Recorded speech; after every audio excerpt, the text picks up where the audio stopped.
J'arrive ou j'ai entendu une chèvre là?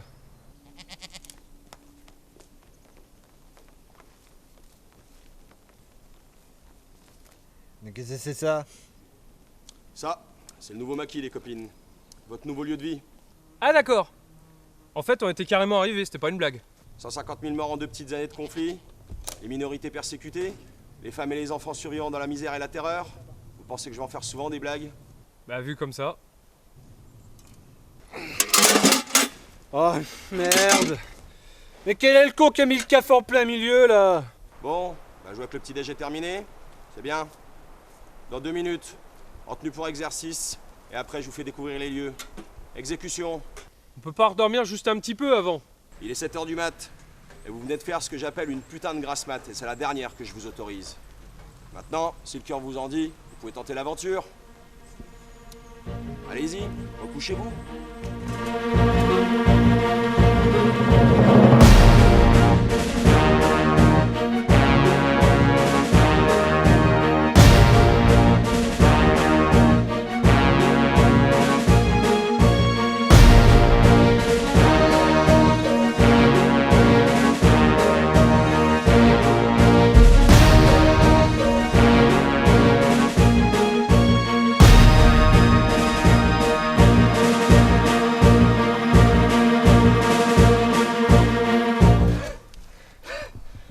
Putain!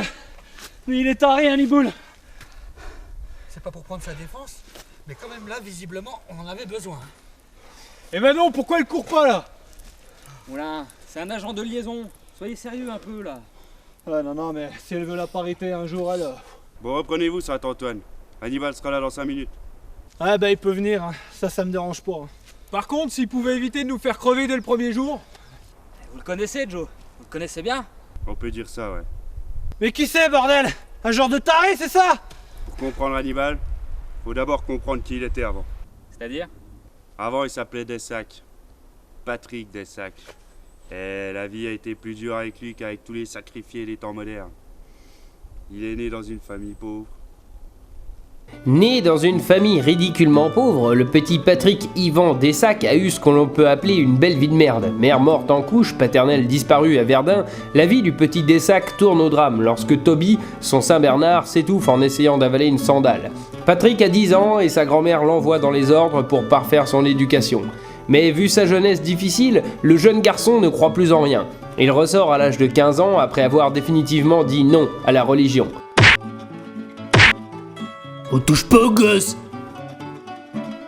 Égaré dans les tavernes à Ivrogne, il rencontre Zouzou, meneur d'un groupe de country itinérant. Il part en tournée avec et suite à un désaccord de composition, il trace un trait sur sa carrière artistique. C'est alors qu'il sombre dans l'alcool et se laisse pousser la barbe. Seul survivant d'un tournoi de roulette russe, il part pour recommencer, lassé de boire pour oublier. C'est à Melun que sa vie prend un nouveau départ. Il valide des études de médecine et rencontre Anne Tintran, dont il tombe amoureux.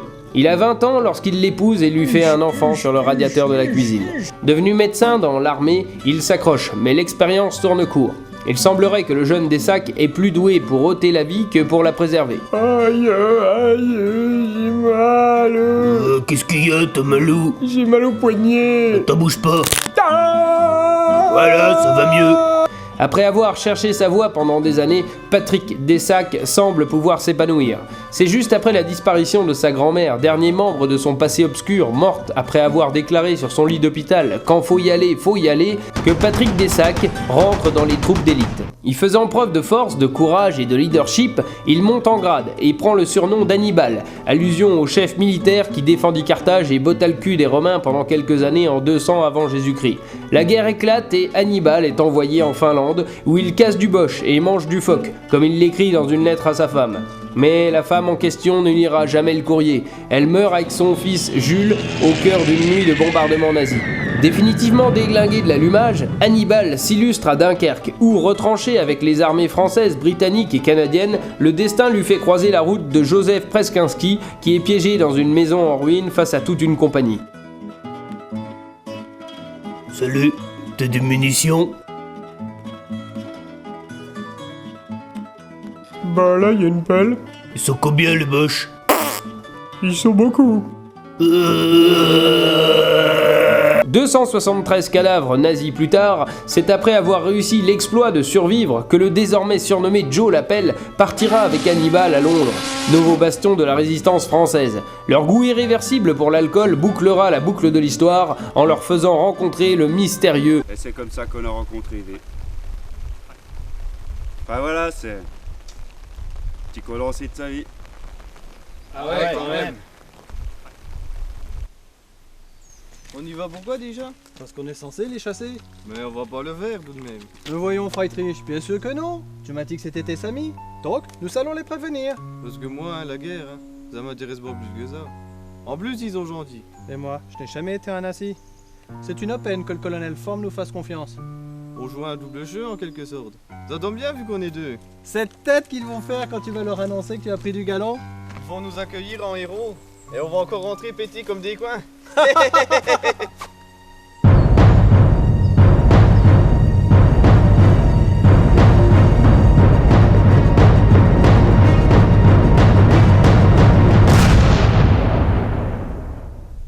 Ils sont partis. Yo. J'imagine qu'il ne t'a fait pas prévenu. Nein. Tu penses qu'ils sont laissés à poire?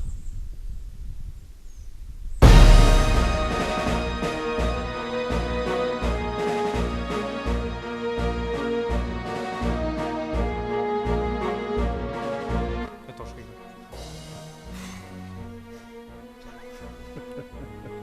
Accepte. Mais qu'est-ce que c'est ça?